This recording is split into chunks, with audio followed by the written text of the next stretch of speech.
குறிச்சு வச்சுக்க. வரப்போற 2026 தமிழக சட்டமன்ற எலெக்ஷன்ல என்னோட ஓட்டு தமிழக வெற்றி கழகத்தோட தலைவர் என்னோட அண்ணன் என்னோட தளபதி விஜய்க்கு தான் அப்படின்னு ஓட்டை ரிஜிஸ்டர் பண்ணி வைக்கிறான். எப்பா போன் அடிச்சு, டேய் என்னடா நியூஸ் பத்தியா அப்படின்னு. இல்லடா என்னடா ஒன்றும் பார்க்கலையடா. டேய் தலைவர் வந்து கட்சி பேரே அனௌன்ஸ் பண்ணிட்டாருடா, ஓட்டு போட்டுடா மறந்துடாம, என்னோட ஓட்டு தளபதிக்கு தாங்க அப்படின்னு எல்லாரும் ஃபோன் பண்ணி சொல்ல ஆரம்பிச்சிட்டாங்க. சரி, எலெக்ஷன் 2 வருஷத்துக்கு அப்புறம் இருக்கு. ஸோ அப்போ எலெக்ஷன்லாம் வரனா, என்னடா இன்னைக்கு காலைல இன்னைக்கு எலெக்ஷன் தான், என்னடா ஓட்டு போட போறியா அப்படின்னு கேட்டேன்.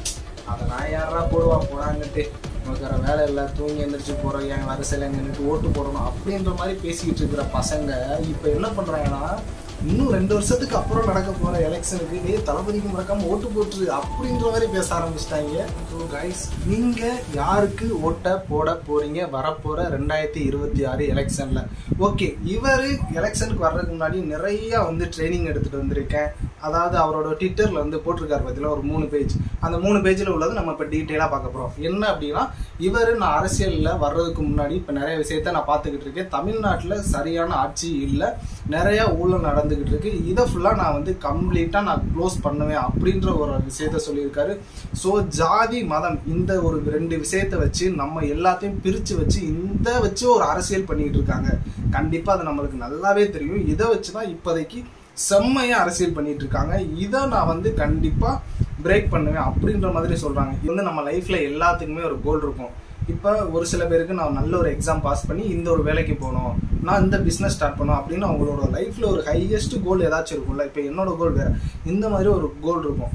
ஸோ இவரோட கோல் என்னன்னு பார்த்துக்கிட்டீங்கன்னா, இதுதான், நான் அரசியல்ல தமிழ்நாடு எலெக்ஷன்ல நின்று நான் சிஎம் ஆவேன் அப்படின்றதான் அவரோட ஒரு, அதாவது அந்த இதில் எப்படி மென்ஷன் பண்ணியிருக்காங்கன்னா, வேட்கை மீன்ஸ் நம்மளோட ஒரு ஹையஸ்ட் கோல் இருக்கும்ல, அதுதான் வேட்கைன்ற ஒரு அர்த்தம்.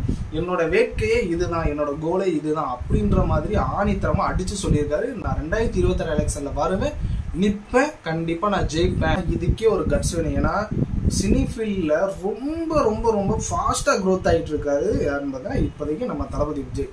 அதாவது அவரோட ஒரு ட்ரெய்லர் டீசர் வந்தாலே போதும், அவ்வளோ பயங்கரமா செம்ம மில்லியன் வியூஸ் போயிட்டு இருக்கு.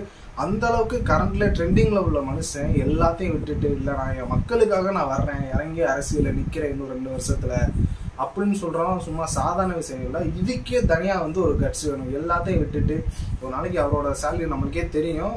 ஒரு படத்துக்கு 300 கோடி 400 கோடி கிட்ட எனக்கு சரியா தெரில, நான் அதாவது தப்பா சொல்லி தானே மன்னிச்சிருக்கேன்.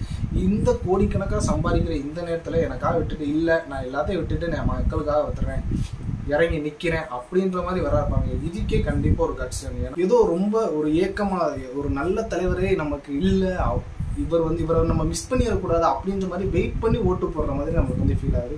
ஸோ கைஸ், விஜய் அவர் அரசியலுக்கு வர்றது உங்களுக்கு எந்த மாதிரி ஃபீல் ஆகுது? அவர் வந்தால் உங்களுக்கு உண்மையாகவே நல்லது செய்வாரா தமிழக மக்களுக்கு, இல்லை வேற ஏதாவது விஷயத்துக்காக வர்றாரா அப்படின்றத நீங்கள் எந்த மாதிரி ஃபீல் பண்ணுறீங்க? விஜய் சார் வந்து இப்போ வந்து அரசியலுக்கு வர்றத அப்படின்றத மறக்காமல் கமெண்ட் பண்ணுங்கள்.